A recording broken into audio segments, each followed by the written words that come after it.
So last week, if I don't know if everybody was able to join last week, but I did a little um, on location. Not really in Calico, I know. We just like to keep the location private, so it's been sort of a running joke inside, and we kind of just pick these random spots east of here. But so yes, a handful of the old bros got together and put a little show on there for the old bros and for my buddy Pat Emmerich and his wife Holly and sister, Pat's sister, was it Pat's sister was there? Yes, yes. So we had a nice little private. That was my first outing playing music in over a year. So that was a good way to kind of ease into things with just a little private thing. But so I talked a little bit about the old bro community and how important it is to me. So I'm going to continue the theme here with another group of gentlemen, skateboarders, that I have become part of the family. And I don't have all the shirts. So I'm just going to hold up one. So here it is. Old Guys Skate Camp. This one was for year 11 because it was one louder than than 10. But yes, so skate camp, Old Guys Skate Camp. I'm gonna talk about this group of people. We'll go back to we have to do a little backtracking. So in the around 98, 99, I decided I didn't want to be on the road playing music anymore. I spent most of the 90s touring, first with a band called the Forbidden Pigs, San Diego rockabilly roots band, and that was sort of a relentless schedule. I was in that band 3.5 years on the road constantly, kind of thing. We'd be on the road for 3 weeks, back home for a couple, and then back out for 3 weeks, and sometimes longer. But so it was a great learning experience. And then came home for a little bit, and then ended up in the Lee Rocker band. Lee Rocker, for people who might not know, bass player for the Stray Cats. So I kind of jumped from one trio to another, which the Lee Rocker band soon became a quartet, which is really fun. But at any rate, from 95 to 98 on the road with Lee Rocker, not quite as grueling, but I found myself sort of in a rut musically. And I thought, well, maybe I need to do something different. I was tired of just kind of going from town to town with no real connection to anything but, you play your show, you get in the van and drive to the next place, and found myself kind of being on autopilot in the middle of shows, thinking, okay, where are we going to go next? If I get up early enough, maybe I can walk around town, blah, blah, blah. And but I realized that wasn't fair to the audiences, it wasn't fair to the band, and it certainly wasn't fair to myself. So I thought, well, I'm just going to go home and be home and play music around town. So in around 99, I was playing with some local guys just in North County. That sort of morphed into the original Hawaiian band that we started called the Cheap Lays, and which the shirt is from, that band. Uniform, one of the band's uniforms. And so knowing the guys in the band, Jim Austin, bass player, and Greg Prinz, were friends of this guy that we would see dancing. They called him Cowboy Steve Morris. And so they're like, what? It's like, yeah, you need to meet this guy. And so one night at Belly Up, we're there playing. And it's like, oh yeah, you need to meet Cowboy Steve. He's the one in the pink cowboy hat. So keep in mind, I'm in the middle of the roots rockabilly scene. Those guys are very strict with their fashion guidelines. So guy stomping around in a pink cowboy hat certainly did not fit the bill of the fashion show that normally would go along with the rockabilly scene. So it's like, okay, I'm gonna meet this guy because he's just funny, and we kind of talk music and stuff like that. Had that, and then somewhere along the line, skateboarding comes up, and he says, oh yeah, I used to skate in the '70s. and such. And I was like, oh, that's cool. And so one year he comes to me, he says, hey, I'm gonna get some of my college buddies together from Chico State, and we're gonna spend the weekend. We're just gonna skate the whole weekend, and we're gonna call it Old Guy Skate Camp. Skate camp, and so there was really, I think it was only a dozen of us, maybe 15 of us at the most that first year, but at that point I was all of 32, so they were like, oh, you're not old enough to be in our group, but of course, it was jokingly, but so here are these guys that are really only a few years older than me. I think that maybe almost 40 by that time, but 32 seemed really young to them. So, but again, it was sort of a different group of guys that I hadn't been with, and this, of course, this was before I'd met a lot of the old bro community. That came much later for me, but so it was kind of perfect for me to meet Steve and have him draw me into these his little skate camp crew to kind of find myself again, because I was a little lost and not sure of what I was going to do, and just working at Lou's Records, working the day job, and but it allowed me to kind of ease back into skating, because for the years that I was on the road, apparently I gave up music. I gave up skateboarding to play music. There's actually a comment on one of my videos that says, "Yeah, I gave up skating to play music. So sad." I'm like, oh, okay, well, sorry.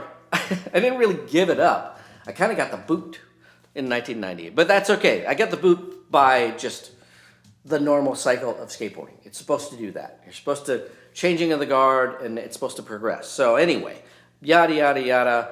I'm deciding I want to skate again a little bit. And this is my perfect way to kind of ease back into skating. And like the old bros, it is definitely all about the positivity. But with the skate camp, there was a sort of like energy, kind of like going to a contest. And, although there wasn't like serious competition between guys, it was sort of everybody's pushing each other to see what they can do through the weekend. And, by that, I mean everything from, hitting the coping, doing a grind, maybe doing an air, or maybe even just making a kick turn on the bottom of anything. Because there were guys that would show up that hadn't skated in decades, or we had guys that didn't even skate that said, I want to be part of this. And they learned how to skate with the skate camp guys. And so, having that energy of somebody doing a trick of some sort and everybody erupts. But then the next run, somebody comes up and he like goes up maybe halfway and makes a kick turn, and the crowd of skaters erupts too. So, even though it was everybody pushing each other to go forward, it was still more about that. We're all lifting each other up here to that. And so Cowboy Steve at the helm would take it upon himself every year to organize it, and it's kind of just grew exponentially over a 20-plus year period. He took a break because he had to get married somewhere in the middle of there, but that happens. but yeah, so the skate camp thing has sort of become this other society that I'm part of, and so definitely Cowboy just giving himself every year after year, just whatever the guys needed, he would arrange. And we started off in a little short bus, and then went on to like an airport shuttle, and then they finally started renting a giant RV because there were so many guys. But again, it was sort of everybody would fly into town and just spend the weekend doing what they could. You kind of like set your bar, your own personal level, and you would just try to meet your own expectations. It wasn't about everybody else's. But of course, if you've got a couple guys that want to do the same thing, you've got that sort of energy to kind of, come on, you can do this, we're going to do this. If you make that, I'll make it, and that kind of stuff. So that was a really good way for me to kind of allow myself to learn some things again and sort of feel comfortable on skateboard, which unfortunately around 2008 got all taken away from me by mental blocks. But that's another story. I'm not going to dwell on that. But so yeah, so we've got that skate camp thing going on. But then there's also, to tie in with Mr. Cowboy Steve, when I was at Lose Records, my wife Toby says, "Oh, you need to meet Pat Emmerich. He does. He puts together our ads for the Reader, and he's a cool guy, and we get along music wise. You guys need to meet each other." And somewhere in the conversations between all of us, oh look, sorry, Wally Inouye, I wave at you. Hi, nice to see you. Legends of skateboarding here. So Toby says, "Oh, you need to meet Pat Emmerich.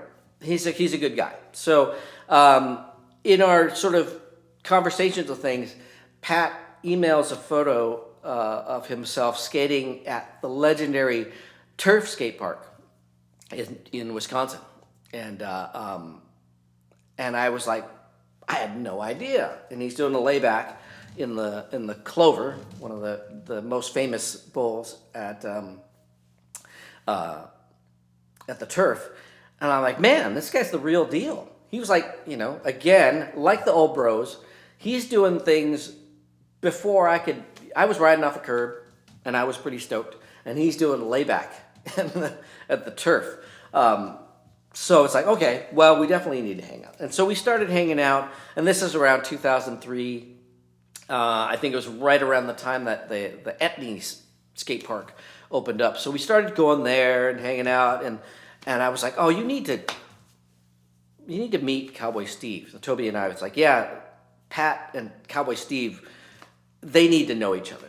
And so we had a dinner not too far from us, and sure enough, Pat and Steve, like instantly connection and fast friends.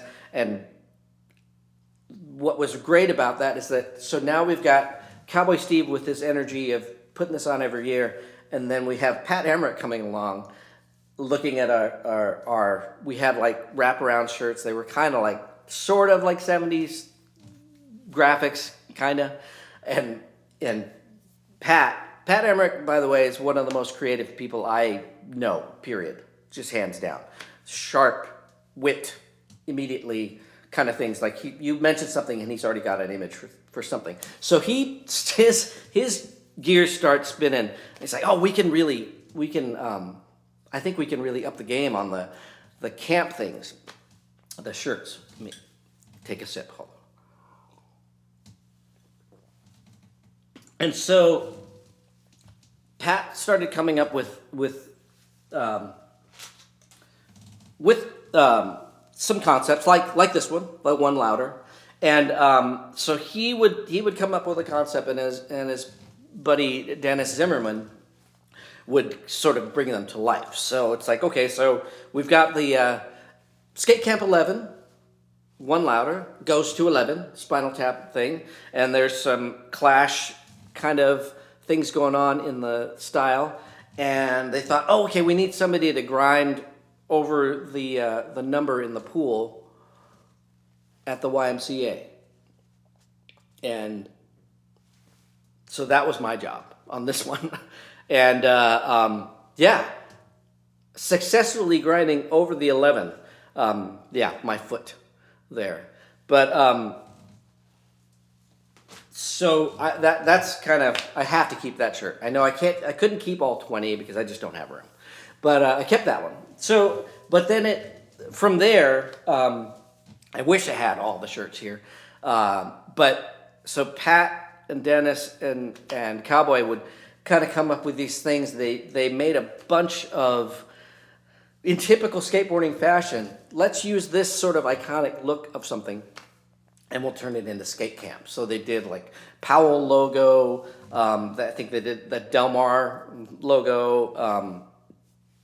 For Skate Camp 20 was the OJ logo kind of thing.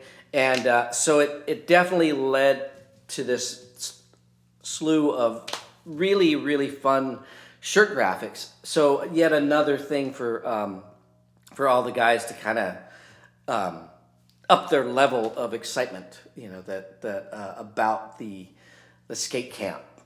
So it's and so we would all show up at the park wearing these matching shirts and just quite a sight. All these older guys. In fact, I'll go back one of the early camps that we went to the YMCA. I don't know if we had matching shirts yet, but back in the early days, we would kind of finish off the session with a big train of old guys. So we'd run through the street course all following each other and whatnot, and everybody laughing and making a whole lot of noise. And at one point, when we were at the Encinitas YMCA, a young Zach Miller was there. And Zach was pretty little at that point. I forget how old he was. Not super old. 14 maybe? Yeah, maybe. But so he was there just kind of laughing at us, and I walk up to him. It's like, "Oh, you're Zach. I know your dad." And he's, "Oh, really? Yeah. I go, "Tell him Adrian said hi." And so that night, Zach went home and tells his dad, "Oh, yeah, there was a bunch of crazy old men at the skate park today." He goes, "Yeah, one of the guys said he knows you. His name's Adrian." And Chris just laughed because, bunch of old guys, me. But anyway, yeah, so that kind of stuff. But that's the kind of stuff that skate camp has turned into. And, we kind of got shut down in 2020, obviously. We were going to have it.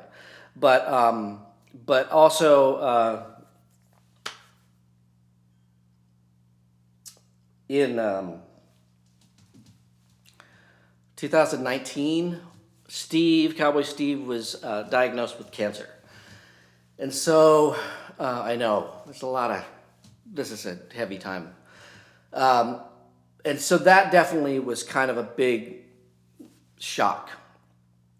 And, of course, everybody pulls together, and Steve is fighting the fight against cancer. And we're all come together.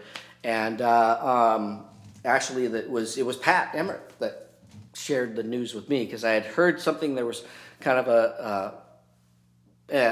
not a whole lot of detail of things going on, but he told me, it's pretty heavy, and nobody wants to hear that. And really, it's like, growing up, you kind of there was always this fringe of like, oh yeah, so and so had cancer, and it's boggles my mind how many friends I know that are struggling with cancer right now. And Cowboy Steve and Brent Schneider, another old guy, skate camp guy, also dealing with it. And it's just shocking. And then to top that all off, at the beginning of 2019, I find out from Pat himself that Pat is diagnosed with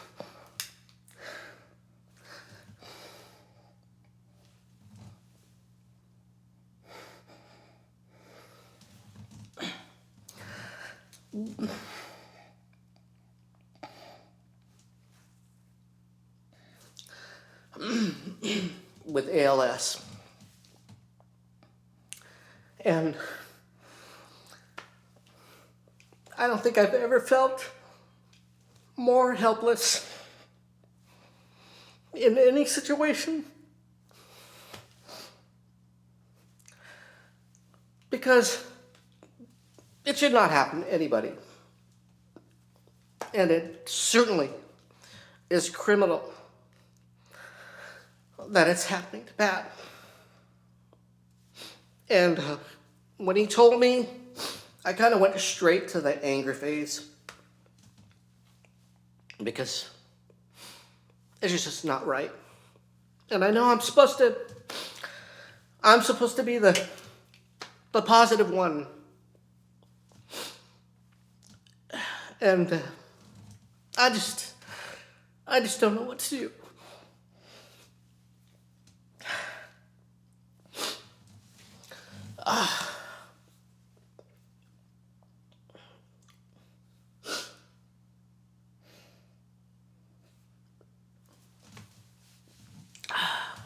But all I can say is that, Pat, we all love you. All of us. All over the world. And we send you as much strength as we can every day.